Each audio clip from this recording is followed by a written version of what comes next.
हाँ जी, अस्सलाम वालेकुम। कैसे हो सब? ठीक हो? तो हमारा जो आज का सबक है वो है प्रोफेसर मोहम्मद मुजीब साहब का लिखा हुआ, यानी इनके मुसन्नफ़ हैं तिनका थोड़ी हवा से उड़ जाता है। ठीक है, तो इस सबक में आप देखेंगे बहुत ही दिलचस्प कहानी है, जो कि सबक अमेज़ कहानी है। और इस कहानी में एक उकाब और मकड़ी है जो आपस में बातें कर रही हैं और खुदा की तारीफ़ बयान कर रही हैं। तो चलिए हम पढ़ते हैं। एक उकाब घटाओं को चीरता हुआ एक ऊंचे पहाड़ की चोटी पर पहुंचा और चक्कर पर चक्कर लगाकर सदियों पुराने सागवान के एक दरख्त पर बैठ गया। वहां से जो मंजर दिखाई दे रहा था उसकी खूबसूरती में वो खो सा गया और उसे ऐसा महसूस होने लगा जैसे दुनिया एक सिरे से दूसरे सिरे तक तस्वीर की तरह सामने रखी हुई है। कई दरिया मैदानों में बल खाते हुए बह रही हैं, कई झीलें आईने की मांद चमक रही हैं, कई फूलों से सजे पेड़ पौधे झूम रही हैं और कहीं समुद्र के आलम में अपनी परेशानी के बल डाले हुए अपने मुंह से झाग उड़ा रहा है। अब देखो उकाब और एक मकड़ी कैसे बात कर रही हैं।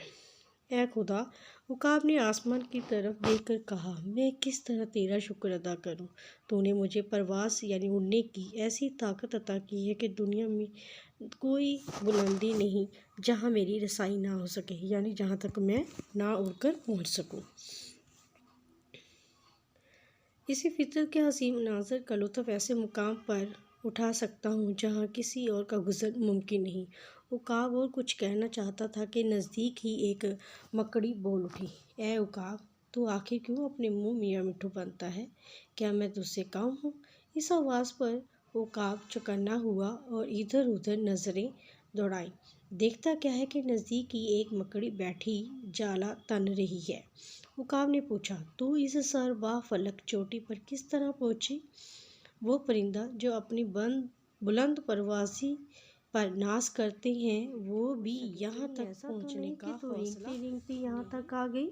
मकड़ी ने जवाब दिया, नहीं, मैं रेंगती रेंगती यहाँ तक नहीं पहुँची। उकाब, फिर तू यहाँ कैसे आ गई?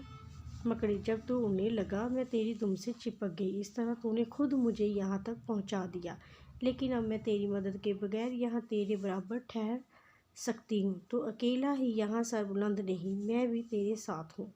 इतने में एक तरफ से तेज़ वतन हवा का झोंका आया और मकड़ी पहाड़ की चोटी से ज़मीन पर आ रही। उकाब अपनी जगह बैठा रहा।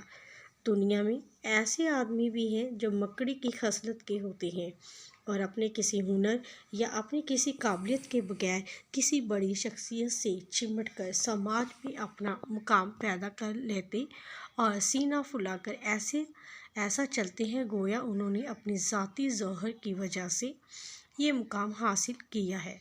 गुरूर उनकी अकल पर पर्दा डाल देता है और वो नहीं जानते कि जिस तरह मकड़ी हवा के एक झोंके की ताब ना ला सकी, वो भी दुनिया की आजमाइशों के मुकाबले में अपना मुकाम खो सकते हैं।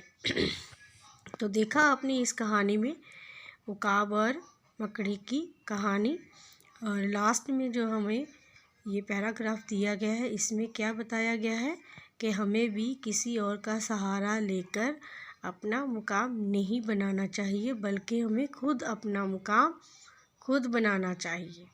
ठीक है, आगे आपको ये कहानी समझ में अगर फिर भी ना समझ में आई हो तो आप मुझसे इसके रिलेटेड कोई भी सवाल पूछ सकते हो। ठीक है, शुक्रिया।